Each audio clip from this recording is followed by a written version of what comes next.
દાયકાઓથી green card એ American ડ્રીમનું પ્રતીક રહ્યું છે, જે કાયમી રહેઠાણ અને ઉજ્જવળ ભવિષ્યની ખાતરી આપતું હતું.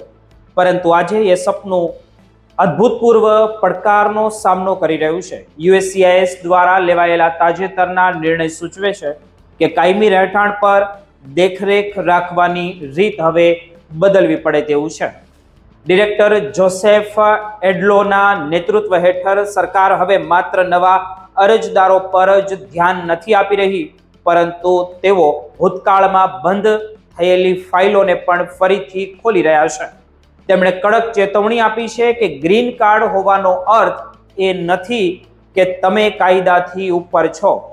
ફ્રોડ ટીપ લાયસન્સની અમલવારીથી બિડેન યુગની મંજૂરીઓને નિશાન બનાવવા સુધી બધું જ બદલાઈ ગયું છે. હાલમાં ઇમિગ્રેન્ટ સમુદાયમાં સુરક્ષાના ભાવના હવે તીવ્ર ચિંતાઓ ફેરવાઈ ગઈ હોય તેવું લાગી રહ્યું છે. વોશિંગ્ટનથી આવતા સમાચાર એ સ્પષ્ટ કહે છે કે સરકાર ઇમિગ્રેશન ફ્રોડ પર મોટો હુમલો કરી રહી છે. ડિરેક્ટર જોસેફે સ્પષ્ટ કહ્યું છે કે જે લોકોએ રહેઠાણ મેળવવા માટે છેડાઓ અથવા તો ટૂંકા રસ્તાઓનો ઉપયોગ કર્યો હશે તેઓ હવે ચેતી જાય. સૌથી મહત્વનો ફેરફાર મલ્ટિપલ ફ્રોડ ટ્રીપ લાયસન્સથી શરૂઆત થઈ છે. આ માત્ર સરકારી ઓડિટ નથી, પરંતુ એવા પ્લેટફોર્મ છે જ્યાં પાડોશીઓ કે સહકર્મચારીઓ શંકાસ્પદ છેતરપિંડીની જાણ કરી શકે છે. ડિરેક્ટરનો જે સંદેશ સાદો હતો કે કોઈ પણ ટીપ નાની હોતી નથી. આનાથી દેખરેખની એ સંસ્કૃતિ ઊભી થઈ છે જ્યાં નાની સરખી વિસંગતતા માટે મોટા પાયે તપાસનું કારણ બની શકે છે. જો તમે છેતરપિંડીથી સ્ટેટસ મેળવ્યું હશે તો એજન્સી તમારી પાછળ આવશે અને તેઓ જનતાને પણ આમાં મદદ કરવા પ્રોત્સાહિત કરી રહ્યા છે. નવી નીતિનું સૌથી વિવાદાસ્પદ પાસું બિડેન વહીવટી દરમિયાન જારી કરાયેલા ગ્રીન કાર્ડનું ઓડિટ છે. સરકારનો આરોપ છે કે અગાઉ હજારો ગ્રીન કાર્ડ્સ પૂરતી તપાસ વગર જારી કરવામાં આવ્યા હતા. વોશિંગ્ટનમાં એવી ધારણા છે કે ત્યાં દરવાજા ખૂબ જ પહોળા ખોલી દેવામાં આવ્યા હતા અને હવે સરકાર તેને બંધ કરવા માંગે છે. જો તમે બિડેનના વર્ષો દરમિયાન ગ્રીન કાર્ડ મેળવ્યો હોય તો તમારી ફાઇલ પર ફરી નજર નખાઈ શકે છે. તપાસકર્તાઓ ખાસ કરીને એવા કિસ્સાઓ શોધી રહ્યા છે જ્યાં ઇન્ટરવ્યુ માફ કરાયા હતા અથવા તો દસ્તાવેજોની ઊંધી ચકાસણી નહોતી થઈ. આ પોલિસી અભૂતપૂર્વ છે, સૂચવે છે કે વર્ષો જૂની કાનૂની મંજૂરી પણ આજે રદ થઈ શકે છે. આમની ગંભીરતા સમજવા માટે પબ્લિક બર્ડન એટલે કે જાહેર બોજ સિદ્ધાંત પણ મહત્વનો છે. સરકારે જણાવ્યું કે તેઓ એવા વ્યક્તિઓનો આર્થિક ભાર વહન કરવા માંગતા નથી જેઓ પોતાને ટેકો આપી શકતા નથી. અમેરિકન રેસિડેન્સ સિસ્ટમ એવા લોકો માટે છે જેઓ યોગદાન આપે છે કે નહીં કે જેઓ માત્ર સંસાધનો વાપરે છે. જો કોઈ ઇમિગ્રેન્ટ સરકારી કલ્યાણ પર નિર્ભર રહે તેવી સંભાવના હોય તો તેનો ગ્રીન કાર્ડનો રસ્તો બ્લોક થઈ જશે. આ નાણાકીય આત્મનિર્ભરતા પરીક્ષણ હવે ખૂબ જ સખત રીતે બદલાયું હોય તેવું લાગી રહ્યું છે કે તેમાં લાગુ કરવામાં આવી શકે છે.